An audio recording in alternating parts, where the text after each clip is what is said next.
What is up, guys? Quinkun here, and welcome to episode 3 of my PSG career mode. And I want to apologize because I haven't uploaded in 1 week. I'm sorry, guys. I want to focus in school, and you know it's already gonna be over, so might as well just bear with me. I will try my best to take out videos, so that I save time, I'm gonna be doing live commentaries because it takes less time to make those type of videos. But I am gonna be putting the same amount of effort. But hopefully you guys enjoy this episode. This is the 3rd episode of my PSG career mode, and as you guys can see, we are already in the transfer deadline day. And you know, before we get into buying more players or whatnot, we barely have $1 million in the bank, and you know, I wanted to go in depth on the players that we bought, so that's what we're going to do before we go on into this deadline day.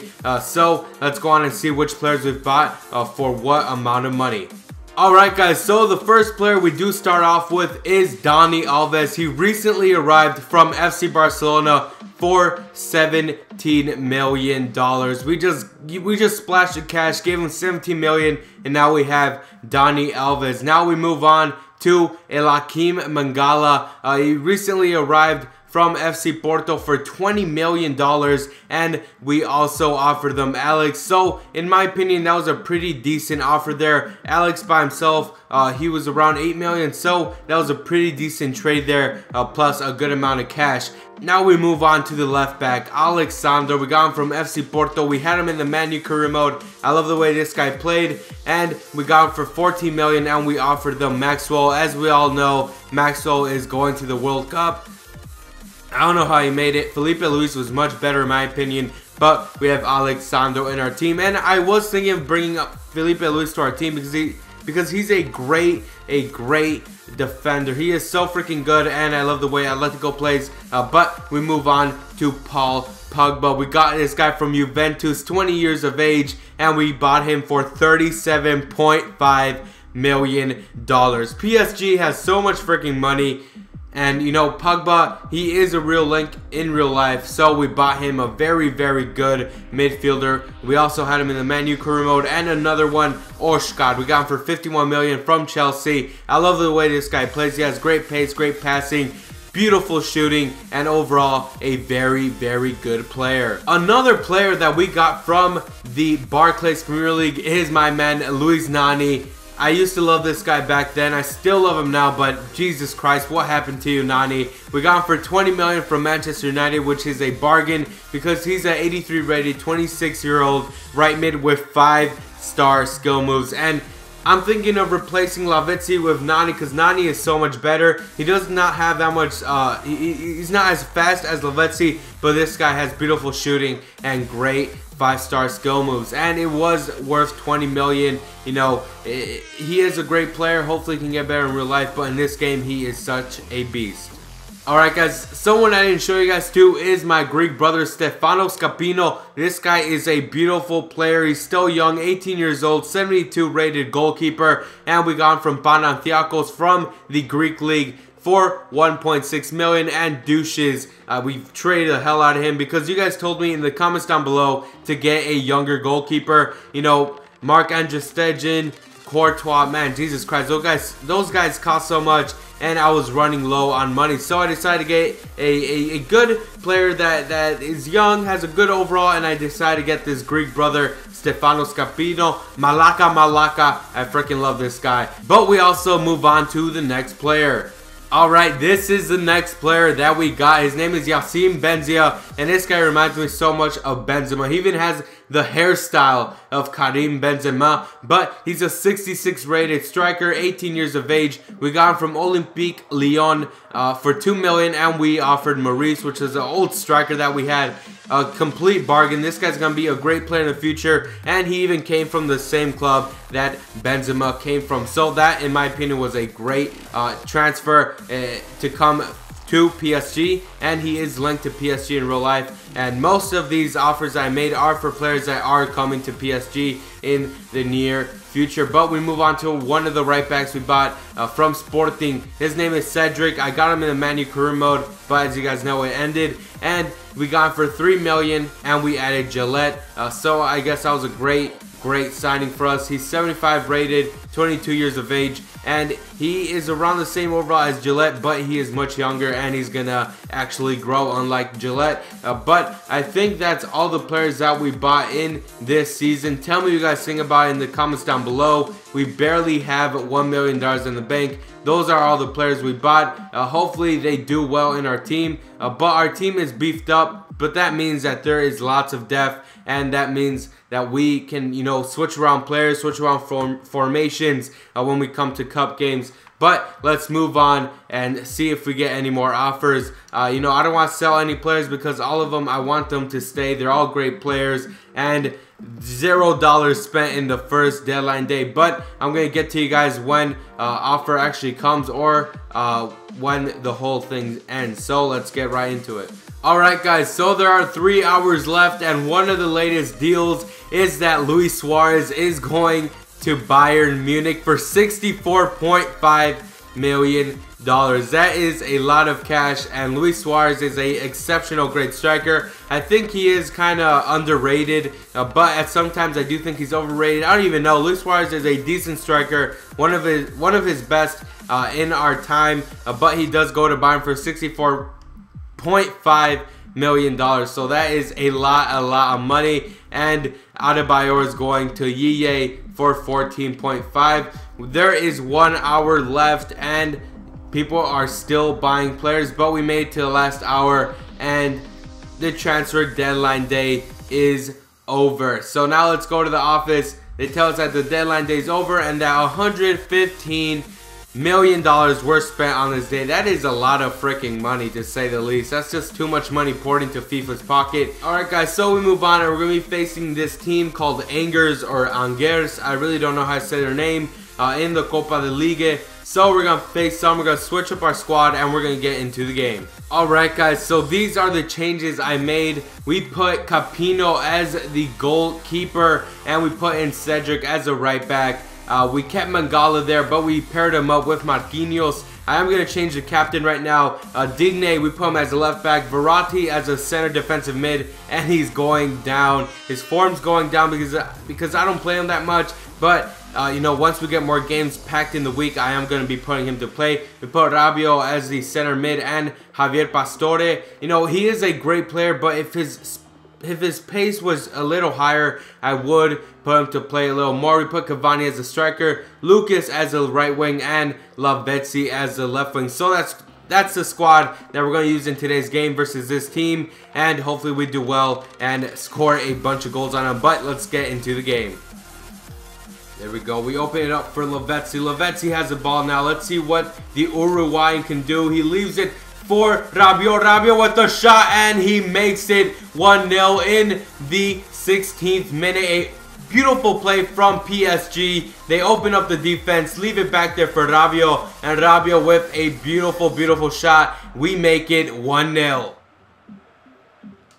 There's Lucas Moura. Takes the ball in, using his wonderful pace.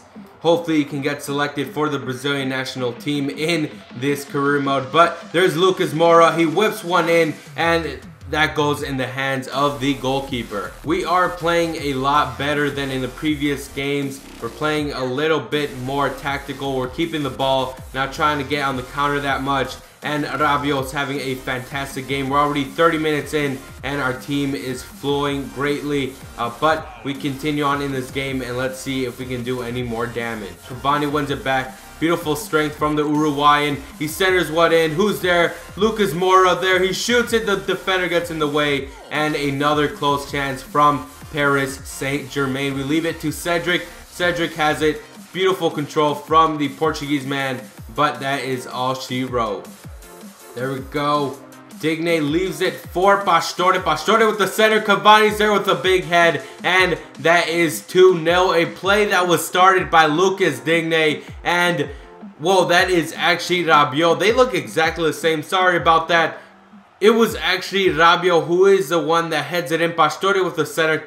Rabiot with the header, and that is 2 goals in one game already. PSG is dominating as they should. It's already 2-0, and Rabiot's playing very well.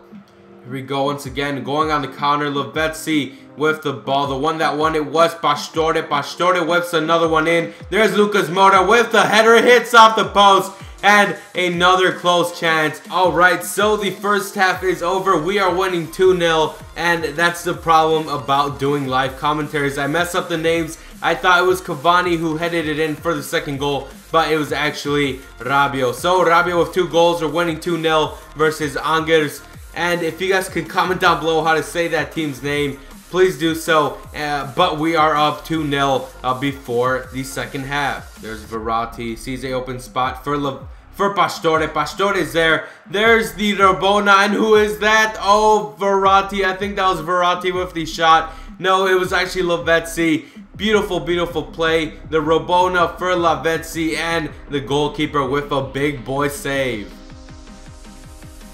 There's Benzia. He leaves it for Cavani. Cavani with the pace. He centers one in for Benzia, and as soon as Benzia comes into the game, he makes it 3-0. The mini-me Karim Benzema makes it in, and Benzia with his first goal in the PSG shirt. A beautiful center, and Benzia with the goal. Here we go with Verratti.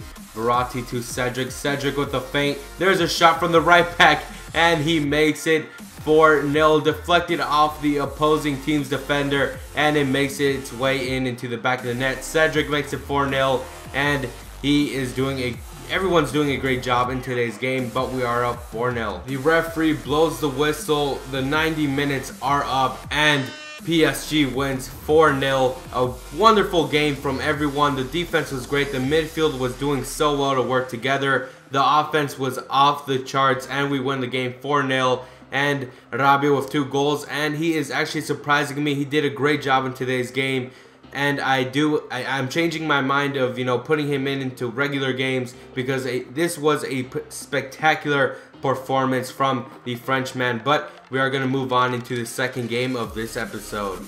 This is actually going to be the last game of this episode, so if you guys could slap a like on this video, make sure to do that. And you know, I think I'm going to cut down these videos to 2 games only when it comes to live commentaries, because if it's 3 games, it lasts for like 50 minutes, and I don't know if you guys enjoy that. But this is going to be the last game of this episode. But let's get into this match, and we are going to be using the same squad that we use normally. We're going to have Sirigu, Dani Alves, the same defenders. We did make a switch because Oscar was injured, so we put in Johan Kambai and we switched him out with Pogba, and we're gonna have Zlatan, Lucas, and Nani up there. But this squad's looking very good, and if our midfield gets tired, I will make sure to put in Verratti because he had a wonderful game. But let's get into this Champions League game. There we go. Lucas is on the run. Lucas whips one in. Who's there to finish it off? That is Nani, and the defender heads it out. It is still 0-0 in the 34th minute. There's Dare to Zlatan with the shot, and it is off target. Still 0-0.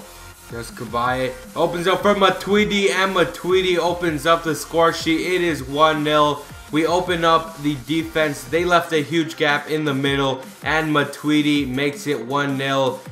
And we are going into the second half already. This half is going to end already, but look at this beautiful passage of play. Matuidi makes the run all the way from the defensive half, and he makes it to make it 1-0. Alright, so we went to halftime winning 1-0. We played very well, to say the least. Hopefully we can score some more goals. Hopefully Zlatan could score a lot of goals in this Champions League season. He's always left behind with Ronaldo and Messi scoring more goals than him. Hopefully we can make it at least to the finals of this Champions League. But we are winning 1-0, and we're doing very well to keep that lead. There we go. Ibrahimovic for my man Lucas. Lucas is in the box. He shoots it in. The goalie deflects off. He parries it very well. Still 1-0. Oh my god. They actually scored a auto goal. I don't even know what happened. We are up 2-0. That is the worst way to go up in the marker. There's Cabaye for Zlatan, and Zlatan makes it 3-0. Great positioning, great vision to see the pass. Cabaye with the assist, and we are winning 3-0 in the 72nd minute. So Pacos Ferreira somehow manages to score. They make it 3-1, and Salvatore Sirigu does not manage how to keep a clean sheet, but it is 3-1. But it looks like we are going to get the 3 points in this game. Game ends 3-1 in our favor. We get the 3 points, and it's a great way to start off this Champions League season. We get the 3 points, Zlatan with a goal, they scored our own goal, and Matuidi was the one that opened up the score sheet. But we do win with a 3-1 lead, and hopefully we can do better in the next games. But let's get to the main menu and end the episode there. Alright guys, so this is how our group is looking. We are in second place with 3 points with a goal difference of 2. Atlético's in first with 3 points, and Pacos Ferreira and Celtic are in the last 2 positions. If we would have kept that lead, we would have been tied for first place, but we are in second. Hopefully when we face Atlético, which is going to be a very hard game, hopefully we can beat them and take the lead. But if you guys enjoyed this episode, remember to leave a like and comment. Tell me what you guys think about these live commentaries. Should I just do a post commentary, or should I just do it the way I'm doing it now? Leave a comment down below. If you enjoyed it, leave a like. If you're new, subscribe. I'm Quinkun, and I'll see you guys next time.